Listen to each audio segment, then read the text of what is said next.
পবিত্র ঈদুল ফিতর সামনে রেখে ব্যস্ততা বেড়েছে দর্জিপাড়ায়। দিনরাত দম ফেলার যেন ফুসরত নেই কারিগরদের। তবে এবার কাপড় কিনতে এবং বানাতে খরচ কিছুটা বেশি লাগছে বলে জানালেন গ্রাহকরা। জান্নাতুল ফেরদৌসির রিপোর্টে বিস্তারিত।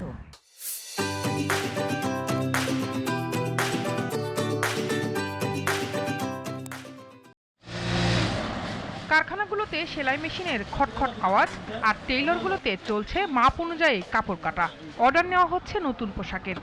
বিরতিহীন সেলাই মেশিনের যান্ত্রিক শব্দ বলছে দম ফেলার যেন ফুসরত নেই কারিগরদের।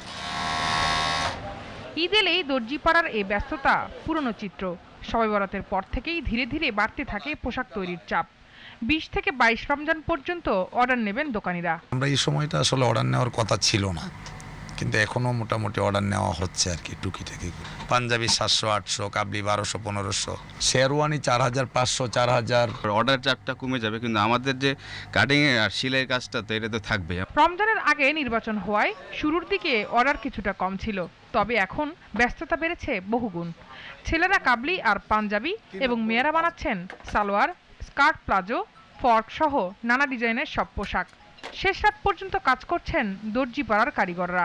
এখন সবাই বাড়ি যাইব, সবারই কাজ লাগবে, তো সব কাজ একবারই প্রেশার হয়ে যায়, যার কারটা থেকে কারটা করব। আমরা সময় পাই না, মার্কেট করার জন্য পাই না। কাজ করতে করতে একবারে চান রাত পর্যন্ত, চান রাতে আর সারা রাতে আমাদের কাজ করা লাগে। তবে এবার কাপড়ের দাম ও মজুরি কিছুটা বাড়তি রাখা হচ্ছে বলে জানলেন গ্রাহকরা। সপক্ষে যুক্তি তুলে ধরেছেন দোকানিরাও। বানানোর মজুরি গতবারের চেয়ে কিছুটা বেশি ধরা হয়েছে। আমার 2 ছেলে এবং আমার হাজবেন্ডের জন্য ঈদের কাবলি বানানোর জন্য এসেছি। ব্লাউজ বানাতে দিয়েছি কত 4-5টা, তারপর 3 পিস অনেকগুলা। 800 টাকা মজুরি, 1000 টাকা মজুরি, এরকম। মজুরিটা একটু বেশি নিল। পাকিস্তানি 3 পিসের সংখ্যাটা একটু বেশি পাচ্ছি আমরা, গস কাপড়ের 3 পিসের সংখ্যাটা বেশি পাচ্ছি। কাজ হলা গ্যাসের বাড়তে 200 টাকা করে বেশি নিতে আসি সেট প্রতি। দেশের গ্যাসের বাড়ি 1000 টাকা নিচ্ছি, এবার 1200 নিতে আসি। রোজার মাসে ডাবল খরচ সবার বেশি দিতে হয়, ডাবল সেই তুলনায় তো আমরা বেশি নেই না, তো ডাবলের তো সিঙ্গেল হিসাবে নেওয়া হয়। দিন রাত পরিশ্রম, নেই পরিমিত ঘুম, অবসর।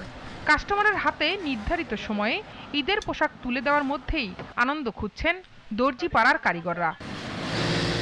জান্নাতুল ফেরদৌসি, জিটিভি নিউজ, ঢাকা।